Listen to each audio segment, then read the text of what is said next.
Hello dear students, when light change the medium, that is it travel from rare medium to denser medium or denser medium to the rare medium, then it deviate from its straight line path behavior, and this phenomenon is known as a refraction of the light.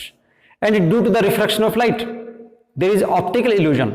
Optical illusion mean जब आप किसी object को medium change होने पे देखते हो तो वो अपनी रियल पोजीशन पे दिखाई नहीं देता है. एग्जाम्पल है, अगर आपके पास कोई बकेट है, बकेट में आप कॉइन रखो और कॉइन को जब आप देखते हो तो वो कॉइन अपनी रियल पोजीशन पे आपको दिखाई नहीं देगा. जितनी डेप्थ पे है उतनी डेप्थ पे आपको दिखाई नहीं देगा. अगर आप उस कॉइन को पकड़ने की कोशिश भी करते हो तो फर्स्ट अटेम्प्ट में आप उस कॉइन को हो सकता है ना पकड़ पाए.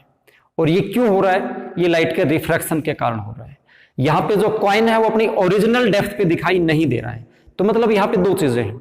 एक तो उसकी रियल डेप्थ है जहां पे वो है, रियल डेप्थ मतलब वाटर सरफेस से लेके और उसकी जो डेप्थ है वो, और दूसरा जहां पे वो आपको फील हो रहा है. तो जहां पे फील हो रहा है वो उसकी डेप्थ है, उसको एपरेंट डेप्थ बोलते हैं. तो आज की क्लास में हम रियल डेप्थ और एपरेंट डेप्थ का रिलेशन फाइंड आउट करने वाले हैं. What is the relationship between real depth and apparent depth. और ये जो एपरेंट डेप्थ है ये कैसे चेंज होती है, मतलब अगर हम मीडियम को बदल देते हैं तो एपरेंट डेप्थ पे क्या प्रभाव पड़ता है. Mean how apparent depth is related with the refractive index of the medium. That all we are going to discuss in our today's class. So let's start. Let's consider this is a line separating the two media. Okay, and below this there is water. Let's consider water. It is any lake or pond. Okay, ऐसे consider कर लेते हैं. And there is an object. कोई भी object है, एक बार मैं इसको ऑब्जेक्ट ही मान लेता हूं और ओ से इसको रिप्रेजेंट कर देता हूं. This is object. और यहां से लेके ये वाटर सरफेस तक इसको मैं बोल देता हूं ए ओ. What is a O? A O है real depth. A O is real depth. इसको हम आर डी से रिप्रेजेंट कर देते हैं. Okay, let there is an observer. इधर रेयर मीडियम में ऑब्जर्वर है, तो ऑब्जर्वर के लिए लाइट रेज यहां से ऐसे जाएंगी.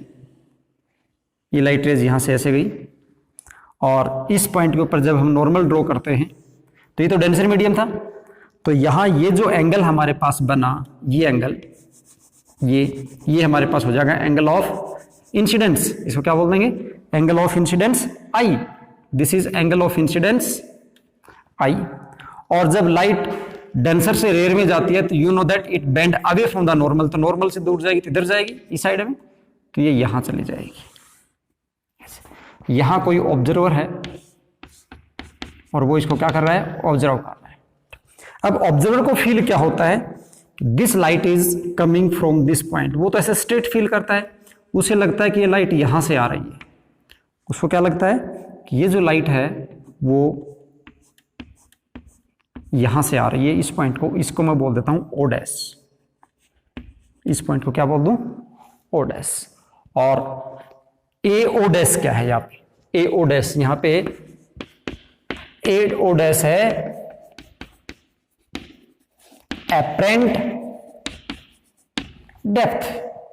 ये यहां था बट आपको यहां फील होता है. ओके, तो ये एपरेंट डेप्थ कितनी है? इस एपरेंट डेप्थ को यहां से मैं रिप्रेजेंट कर देता हूं एब्रिवेटेड में एडी. आगे हम एपरेंट डेप्थ को एडी लिखेंगे. ओके, तो this is the apparent depth. और ये आपको एपरेंट डेप्थ, रियल डेप्थ और इसका जो रिफ्रैक्टिव इंडेक्स है उसका हमें रिलेशन फाइंड आउट करना है. ये आपके पास हो जाएगा angle R, angle of refraction. By geometry जब हम देखते हैं तो ये एंगल भी है, ये एंगल, ये भी कितना हो जाएगा? Angle R, angle of refraction. Okay, ये सारा प्रोसेस रिफ्रैक्शन में हो रहा है और रिफ्रैक्टिव इंडेक्स से हमें क्या करना है? इसको कनेक्ट करना है. तो हम क्या करते हैं? स्नेल्स लॉ को यूज करते हैं. इस क्वेश्चन को सोल्व करने का हिंट क्या है? What is the hint to solve this question? And hint is in Snell's law. Snell's law state that sine I divide by sine R is equal to refractive index. Sine I by sine R is equal to refractive index. कब होता है refractive index? जब हम एक medium का ले रहे हैं. अगर मान लीजिए मैं इसको लिखता हूं 2:1, तो 2:1 का मतलब है refractive index of 2 divided by refractive index of 1. Okay, और जनरली ध्यान रखना ये आई मतलब इंसिडेंट, तो जो इंसिडेंट है मीडियम है तो उसके अपोजिट कौन सा है, जहां पे लाइट रिफ्रैक्ट हो रही है जिस मीडियम में, तो मतलब जिस मीडियम में लाइट बाहर निकल रही है। मैं यहाँ पे एरो मार्क लगा देता हूँ, इसमें आपको समझ में आ जाएगा। लाइट ये ऐसे जा रही है, इधर इधर ऐसे जा रही है, ऑब्जर्वर को फिर यहाँ से ऐसे दिख रहा है। ओके, तो लाइट जिस मीडियम में बाहर निकलती है, जैसे यहाँ पे मैं इस मीडियम को मान लेता हूँ μ2 और इसको क्या मान लेता हूँ μ1, तो जिस मीडियम में लाइट बाहर जाएगी उस मीडियम को हम क्या लिखेंगे, यहाँ लिखेंगे। जिस मीडियम में से लाइट आ रही है उस मीडियम को हम यहाँ लिखेंगे। ओके, अब यहाँ पे हमारी लाइट यहाँ से निकली है, ये क्या निकली है, साइन आई हमारा डेंसर मीडियम में है, आर हमारा रेयर मीडियम में है, तो हमें क्या लिखना है 2/1। और अगर अब हमारा यहाँ से यहाँ होता तो हम लिखते 1/2, मीडियम 1/2। अब ये जो 2 मीडियम है ना, ये 2 वाला मीडियम, ये मीडियम हमारा किसका है, एयर मान के चल रहे हैं हम, क्योंकि ऑब्जर्वर खड़ा होगा तो कहाँ खड़ा होगा, एयर में होगा। और ये हमारा क्या है, वाटर है। पहले इसको बेसिक कॉन्सेप्ट को समझ लो आप, ठीक है ना। ये और ये जो मैं अब जो बेसिक पॉइंट आपको बता रहा हूं, this is very important also in solving very conceptual problems, many conceptual problems. Okay, तो देखिए क्या होने वाला है, आप ऐसे लिखोगे sine I by sine R is equal to μ2 1 मतलब इसको मीडियम 2 बोलते हैं, इसको मीडियम 1 बोलते हैं। लाइट जिस मीडियम में बाहर निकल रही है उसका रिफ्रैक्टिव इंडेक्स होता है ये, ठीक है। तो इसको हमने लिखा μ2/μ1। यहां इस केस में हमारे पास ये एयर है, तो एयर का जो रिफ्रैक्टिव इंडेक्स होता है वो 1 होता है। तो μ2 की वैल्यू तुम्हारे पास कितनी हो जाएगी, 1/वाटर। तो वाटर का रिफ्रैक्ट μ1 को हम कैसे रिप्रेजेंट कर देते हैं, म्यू, तो हमारे पास आएगा sine I by sine R is equal to 1/μ। Okay, तो ऑलवेज आप ये बात याद मत करना, बहुत से स्टूडेंट यहां पे कंफ्यूज होते हैं, sine I divided by sine R is equal to mu, वो ये याद करके चलते हैं। ये म्यू कब है, ये रिलेटिव रिफ्रैक्टिव इंडेक्स है 1 और 2 का, और ये तब है जब लाइट रेयर मीडियम से डेंसर मीडियम में जा रही हो। कहां जा रही हो, रेयर टू डेंसर जा रही है तो म्यू आएगा। रेयर मतलब मान लीजिए एयर से वाटर में जा रही है, कहां से जा रही है, एयर टू वाटर जा रही है, तो म्यू आएगा। क्यों आएगा, एयर से किधर जाएगी, वाटर में, तो लिखेंगे 1/2। वाटर का μ1 था ना, तो लिखते हैं μ1/μ2। μ1 हो गया हमारा μ2 एयर का कितना है 1, तो उस दौरान ये म्यू रह जाता। ओके, तो इस बात को आप अच्छे से समझ लें, और ये आप अच्छे से समझेंगे तो ऑप्टिक्स की बहुत सी कॉन्सेप्चुअल प्रॉब्लम आपको समझ में आ जाएंगी। तो होप ये आपको अच्छे से समझ में आ गया होगा। Now what is our target, our target is to find sine I and sine R. After finding sine I and sine R we take the ratio of sine I and R, और ratio लेंगे, हमारे पास जो result है वो refractive index के साथ connect हो जाएगा और हमारा फाइनल रिजल्ट आ जाएगा। तो सबसे पहले हमें साइन आई फाइंड आउट करना है। तो साइन आई कहां से, अगर ये आई है तो आप देख रहे हो ये ए ओ और ये जो नॉर्मल की लाइन है एन डैश, ये दोनों पैरेलल लाइंस हैं। तो पैरेलल लाइन है तो ये अल्टरनेटिव एंगल हो गए, ये एंगल आई है तो ये एंगल भी कितना होगा, एंगल आई होगा। तो आई फाइंड आउट करने के लिए हम ट्रायंगल सेलेक्ट करते हैं।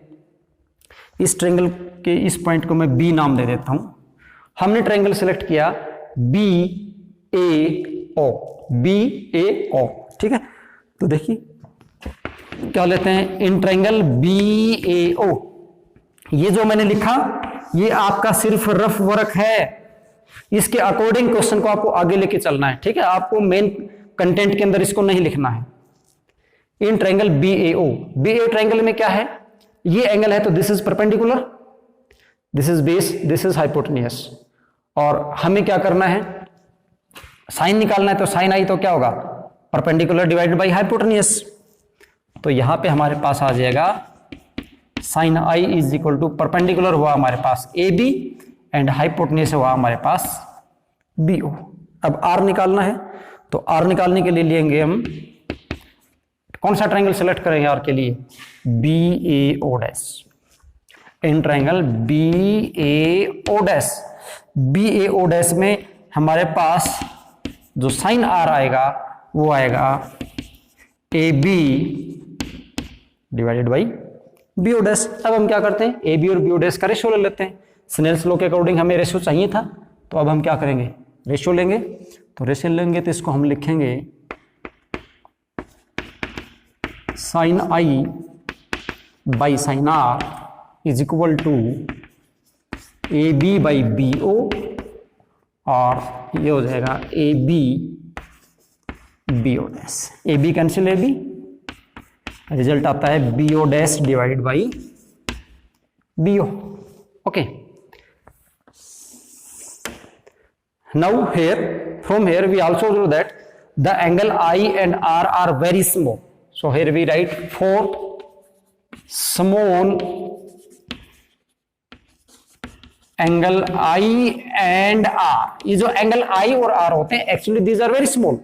So for these two small angles, point A lie very close to point B. In the diagram you are seeing that A and B are two separate points, but actually if the point if the angle I and R are small angle, then in that case there is no much difference between the point A and B. Practically आप इसको ऐसे समझ सकते हो कि मान लीजिए जैसे आप किसी तालाब के किनारे खड़े हो या किसी लेक के किनारे पे ऐसे खड़े हो और आप किसी फिश को देख रहे हो, तो आपकी जो नजरें यहाँ से इस तरफ जाएंगी ऐसे, तो यहाँ ये जो एंगल बनने वाला है आपकी नजरें ऐसे जाएंगी, ठीक है, और उसके ऊपर स्ट्राइक करेंगी, तो ये जो स्ट्राइक कर रही है वो और आपके जो फीट के बीच की जो डिफरेंस है वो नेग्लिजिबली स्मॉल होने वाली है। तो इस केस में हम क्या कर सकते हैं, ए को और बी को एक सिंगल पॉइंट कंसिडर कर सकते हैं, और अगर ए को बी को हम सिंगल पॉइंट कंसिडर कर लेंगे, in that case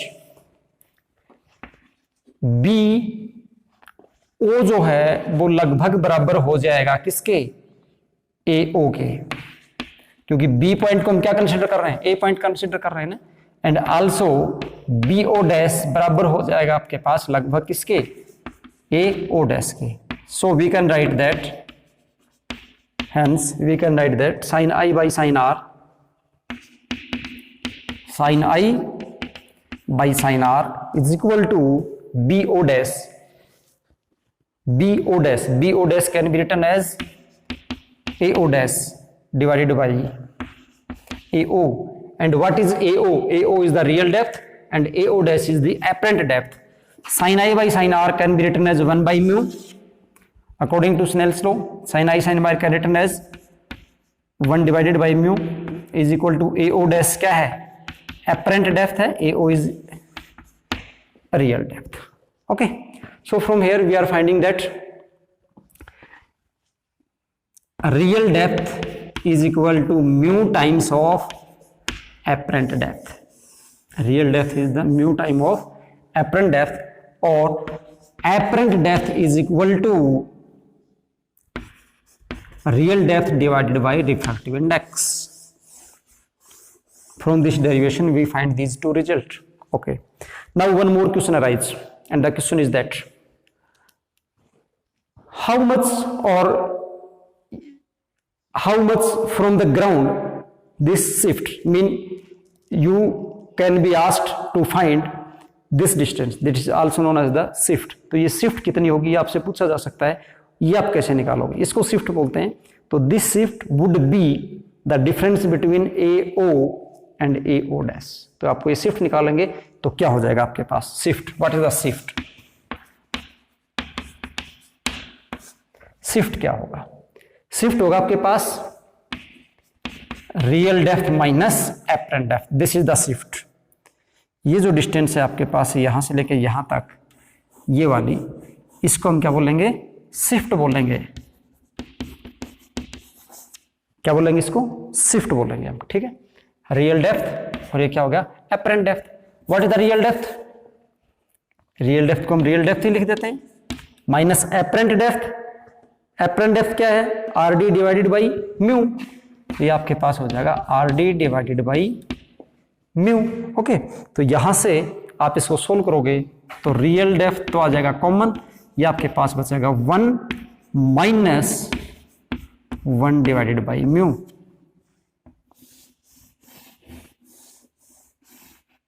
one minus 1 divided by mu, ये आपके पास रिलेशन आया। और इस रिलेशन को आपको ध्यान भी रखना है, क्या, शिफ्ट किसके बराबर होगी, R D 1 minus 1 divided by mu. अब इसके ऊपर कई कॉन्सेप्चुअल क्वेश्चंस आते हैं, बहुत ही इंटरेस्टिंग क्वेश्चन है, उन क्वेश्चंस को 1 बाई 1 अब हम डिस्कस करते हैं, ठीक है। और पहला क्वेश्चन हम इस प्रकार से लेते हैं कि अगर आपके पास नंबर ऑफ इमिसिबल लिक्विड्स हैं और सभी की डेप्थ है अलग अलग और सभी का रिफ्रैक्टिव इंडेक्स भी अलग अलग है, तो वहां पे एपरेंट डेप्थ कितनी होगी वो आपको फाइंड आउट करनी है। पहले तो शिफ्ट का फॉर्मूला देख लें आप, एपरेंट डेप्थ का फॉर्मूला होता है real depth divided by refractive index, ध्यान रखना। अपरेंट डेप्थ किसके बराबर है, real depth divided by refractive index.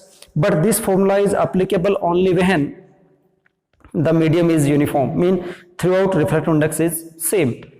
अगर क्वेश्चन आपसे ऐसे पूछा जाता है, ये आपके पास एक लिक्विड है जिसकी डेप्थ d1 है, इसकी d2 है, इसकी d3, 3 लिक्विड है, d1 d2 d3 जिनकी डेप्थ है, इसका रिफ्रैक्टिव इंडेक्स μ1 है, इसका μ2 है, इसका μ3 है। यहाँ पे कोई पॉइंट है, सपोज करो यहाँ पे कोई डॉट है, यहाँ से आप देख रहे हो उस डॉट को, यहाँ से इस प्रकार से आप उस डॉट को देखोगे तो ये जो डॉट है इसकी एपरेंट डेप्थ कितनी होगी, डॉट की एपरेंट डेप्थ कितनी होगी, ये कितनी होगी आपको फाइंड आउट करना है। तो आप देखते हो एपरेंट डेप्थ का formula AD = RT divided by mu. अब हमें क्या करना है, लेकिन आपको अभी भी बताया कि ये फॉर्मूला तभी एप्लीकेबल है जब क्या हो, ये रिफ्रैक्टिव इंडेक्स यूनिफॉर्म हो। यहाँ रिफ्रैक्टिव इंडेक्स यूनिफॉर्म नहीं है, 1 2 3 तीन अलग अलग रिफ्रैक्टिव इंडेक्स हैं। तो इस केस में क्या करें, तो यहाँ पे आप फॉर्मूला इसको ऐसे लिखेंगे कि जो एपरेंट डेप्थ इसकी आने वाली है, जो डॉट हमें ऊपर राइज दिखाई देगा, तो कितना राइज दिखाई देगा, वो बराबर होगा d1, क्या है, रियल डेप्थ बाई म्यू होता है, तो इसकी रियल डेप्थ कितनी है, d1, इसका म्यू कितना है, μ1, प्लस इसकी कितनी है, d2, refractive index is μ2 plus d3 divided by μ3। ये आपके पास क्या आ जाएगी, एपरेंट डेप्थ आ जाएगी। और इसका अगर शिफ्ट निकालना हो तो शिफ्ट क्या होता है, real depth. What is the real depth, real depth is d1 plus d2 plus d3 minus apparent depth. तो this is the apparent depth, let call it d dash. तो d dash minus d dash, इसमें से d dash को घटा देंगे, मतलब इसको subtract कर देंगे, तो आपके पास क्या आ जाएगा, शिफ्ट आ जाएगा। ऐसे आप कोई भी न्यूमेरिकल प्रॉब्लम हो तो उसमें न्यूमेरिकल में क्या होगा, आपकी वैल्यूज दी मिलेंगी, d1 d2 d3 की वैल्यू मिल जाएगी, μ1 μ2 μ3 की वैल्यू मिल जाएगी, ये वैल्यूज आपसे पूछेगा, तो ऐसे आप उसको लगा सकते हैं। ठीक है, इस क्वेश्चन को दो जगह और यूज कर सकता है। अब यहां से आप एक बात और भी देख रहे हैं, क्या देख रहे हैं हम, ये जो पॉइंट था यहां से वो यहां तक दिखाई दिया। अब अगर मान लीजिए यहां पे कोई फिश है और यहां पे कोई मान लीजिए हम किंगफिशर है, ठीक है, किंगफिशर फिश को देखता है, फिश किंगफिशर को देखती है, दो अलग अलग सिचुएशन है। एक बार ऑब्जर्वर हमारा किंगफिशर है, यहां किंगफिशर है, फिश को देख रहा है, तो किंगफिशर ऑब्जर्वर है और ये क्या है, ऑब्जेक्ट है। तो इसको फिश कहां दिखाई देगी, फिश एक्चुअली है यहां, बट किंगफिशर को क्या फील होगा, फिश इस पॉइंट के ऊपर है। तो for the observer in rare medium, object in denser medium appears less dense, appears less depth, in less depth. Okay, ये जितने डेप्थ में उससे कम डेप्थ में फील होगा। एंड इसका अगर मैं रिवर्स केस ले लूं, डायग्राम बनाता हूं मैं, डायग्राम से आप अच्छे से समझेंगे।